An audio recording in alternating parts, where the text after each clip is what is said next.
Good morning, students. Today we will learn the next part of our addition of integers. I hope you remember the number line denoting the integers. The positive integers are in the right side, the negative integers are in the left side, and 0 is in the middle. Now let's suppose I am standing at 0 and Arya is 4 units to the right of me and Mehul is also 4 units to the left of me. But where both are standing, Arya is at +4 integer and Mehul is at -4 integer. But they are at equal distance from me. I am at 0, right? So this +4 and -4 are at equal distance to each other, and so they are opposites of each other. Similarly, see, the girl at +7 and the boy at -7 are at equal distance from 0, so they are equal but opposite numbers, right? So from this we can say that for every negative integer there is a corresponding positive integer, and for every positive integer there is a corresponding negative integer. Okay. Hence we learn that opposite of 4 is -4 and opposite of 7 is -7. Similarly, the two integers 5 and -5 are called opposites, but they are actually called the additive inverse of each other as their sum is equal to 0. So two integers are called additive inverse of each other if their sum is equal to 0, right? Now next we will learn the predecessor and successor. I hope you remember predecessor. How we will remember it? By the word previous, which means before. So in predecessor we will be having -1, and successor we will remember this word by sum, adding, so +1. So here let's see that predecessor of -3 is -4, -3 -1 is -4, and successor of -3 is -2. -3 plus 1 will become -2. Okay. Now let's start from question number 6. We have to take out the additive inverse, and additive inverse are also called opposites. So -57 will become 57, 0 is 0, -1001 will be 1001, 2054 is -2054. So we are just changing the signs, right? Now in question number 7, we have to find out the successor. Don't write the line, we are adding +1. We are simply will be doing it. So -5 will become -4, -99 plus 1, -98, and -500 will become -499. Okay. In question number 8, we will be finding the predecessor. That is, we have to subtract -1. Don't write this written with green pen.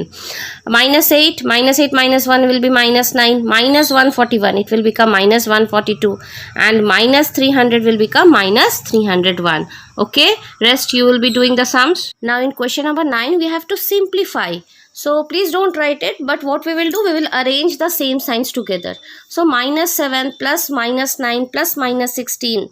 So that is -32 plus 12. So they are different signs. So in the rough we will be showing the subtraction. When the integers are of different signs, what we do? We subtract. So 32 minus 12 is 20. So our answer will be -32 plus 12 is -20. 32 is the bigger number and it has the negative sign. So the answer is -20. I hope it is clear to you, right? The next one is also simplification, and first what we will do, we will be arranging all the same signs.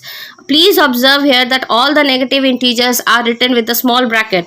So -145 plus -265 plus -41 is -451, and 79 plus 2 is +81. So they are different signs. So from 451, 81 will be first subtracted. What we get? We get 370. And what is the sign of the greater integer? It is minus sign, right? So our answer is -370. Okay. Now in the next word problem, a car is travel 60 km north from Patna and then 90 km south from there. So we have to calculate the final distance. So it is moving 60 km towards north. If we take this direction to be positive, then it's +60 minus 90, which is -30. 60 minus 90 is -30. But direction can never be negative. So what this minus sign is showing? It is showing that the car is 30 kilometer to the south of Patna. Okay. In question number 11, we have to calculate separately the price and the price of pencils and pens and the selling price of the pencils and pen. So the total cost price is price of the pencil plus price of pen, which is rupees 145. Selling price is 20 plus 70, that is 90. So selling price minus cost price, that is 90 minus 145 is minus 55. So again we know that the amount cannot be negative. So what this sign is showing? It is showing that we had a loss. The net loss of the shopkeeper was rupees 55. Okay. Now true false you will be doing it yourself. In question number 13 we have to calculate the value of A. So A plus 6 is 0. What will be the value of A? It will go plus 6 is going to the other side. So A is minus 6. 5 plus A is 0. So 5 will be going to the other side. So A is minus 5. A plus minus 4 is 0. So A's value will be, see here, it is A plus minus 4. So when minus 4 is going, it will be becoming plus 4. Minus 8 plus A is equal to 0. So minus 8 is moving to other side. That means A is equal to 0 plus 8. That is A is equal to 8. So students, let's enjoy today's activity by Ashna Rakesh. Hello friends, my name is Ashna Rakesh and today we are going to play an interesting game about the additive inverse. So without wasting time, let's start. The instructions are: the numbers on your right side in black color are known as positive integers and the numbers on your left side in red color are known as negative integers. So let's see. The additive inverse of plus 2 will be minus 2. The additive inverse of plus 4 will be minus 4. And now let's take an negative integer. The additive inverse of minus 5 will be plus 5. The additive inverse of minus 1 will be 1. And the additive inverse of 0 is 0. So you can also play this interesting game with your friends and family. Thank you so much. Hope you enjoyed. So complete exercise 4B in your classwork copy, and if you have doubts, you will be messaging me. Thank you, class.